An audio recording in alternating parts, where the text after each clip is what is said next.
Boker Tov, nous sommes le 11 juillet 2018, le 28 Tammuz 5778. Daniel Haïk au micro, David Amara à la technique. Heureux de vous retrouver ce matin pour cette nouvelle heure d'actualité, une heure d'actualité.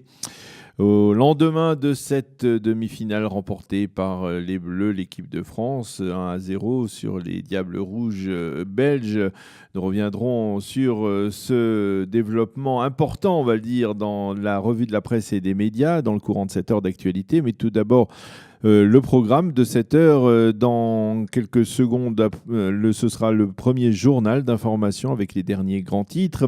Ensuite, vers 8h10, 8h12, nous parlerons des tremblements de terre qui secouent en particulier le nord d'Israël autour du lac de Tibériade et qui inquiètent une partie de la population israélienne.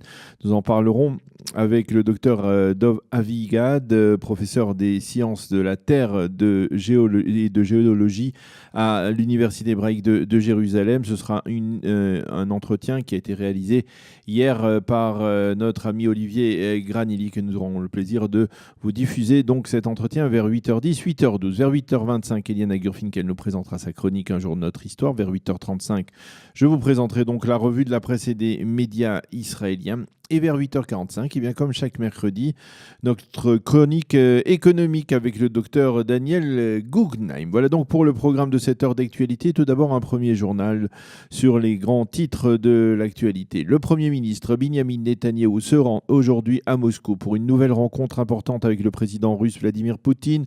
Il s'agit de la troisième rencontre depuis le début de l'année 2018, la 10e au total entre les deux hommes depuis maintenant les 3 dernières années. À l'ordre du jour de cet entretien, la Syrie, encore et toujours la Syrie. Le Premier ministre israélien devrait expliquer à son interlocuteur qu'Israël ne pourra pas tolérer la moindre implantation de l'Iran ou de l'une de ses ramifications sur le territoire syrien, et à plus forte raison dans le sud du pays qui est en passe, vous le savez, d'être reconquis par l'ensemble des forces régulières de Bachar el-Assad.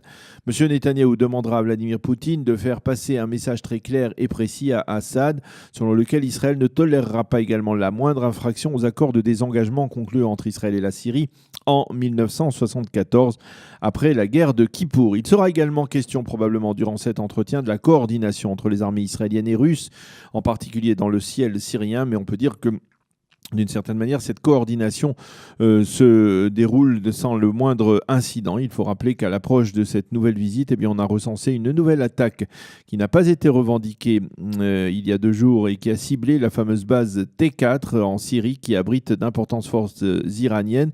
Et puis on a appris ce matin qu'Israël avait réussi à l'aide d'une démarche diplomatique et grâce au soutien des Américains à freiner une résolution de la Syrie visant à limiter l'action de la force multinationale de l'UNDORF. Il s'agit de cette force de l'ONU qui a été déployée depuis 1974 jusqu'en 2013 dans une zone tampon sur le plateau du Golan syrien entre la frontière israélienne et la ville fantôme de Quneitra.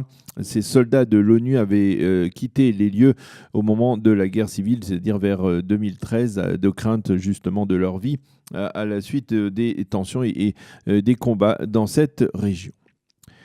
D'ailleurs, à propos de la Syrie, le ministre israélien de la Défense, Avigdor Lieberman, a déclaré hier « Tout soldat israélien qui se trouvera dans la zone de démarcation entre Israël et la Syrie mettra sa vie en danger ». Lieberman a fait cette déclaration lors d'une visite hier sur le plateau du Golan, dans le nord d'Israël. Le Hamas a déclaré hier par la voix de l'un de ses chefs, Mahmoud Azzahar, qu'il n'avait pas l'intention de se lancer dans une nouvelle confrontation militaire avec Israël. Mais si les Israéliens nous imposent une telle confrontation, alors nous réagirons et, a-t-il dit, cela fera mal.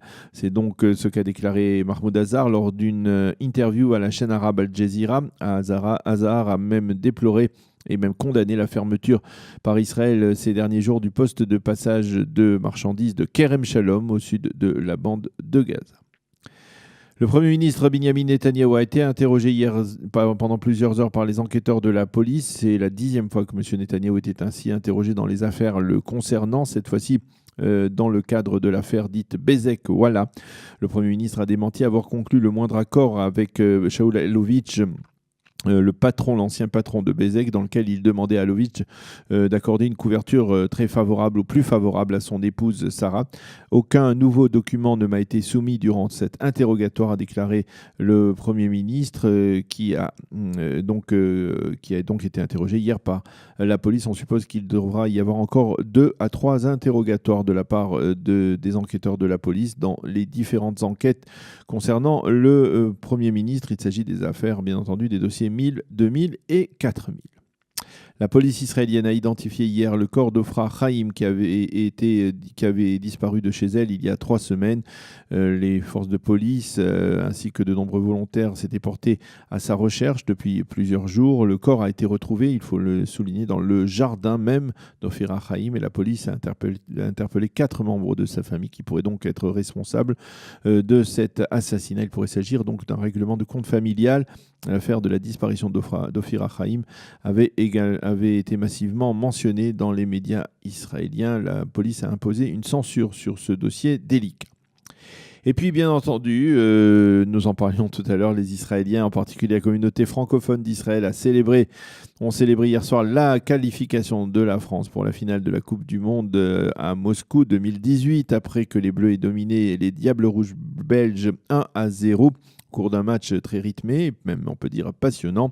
On attend désormais de connaître qui sera l'adversaire de la sélection bleu, blanc, rouge de Didier Deschamps, que ce soit la Croatie ou bien l'Angleterre. On le saura ce soir aux alentours de 23h. La météo pour terminer, le temps sera ensoleillé. Il fera 29 degrés à Jérusalem, 30 à Tel Aviv et 39 degrés à Eilat. Nous allons marquer une pause musicale et tout de suite après, vous pourrez suivre l'entretien accordé par Olivier Granilic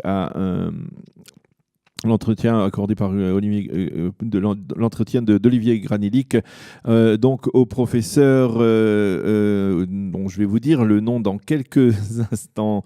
Il s'agit du professeur Dov Avigad, qui est professeur des sciences de la Terre et géologue à l'Université hébraïque de Jérusalem. Ils ont parlé ensemble donc des tremblements de terre qui secouent le nord du pays, en particulier autour du lac de Tibériade au cours des derniers jours.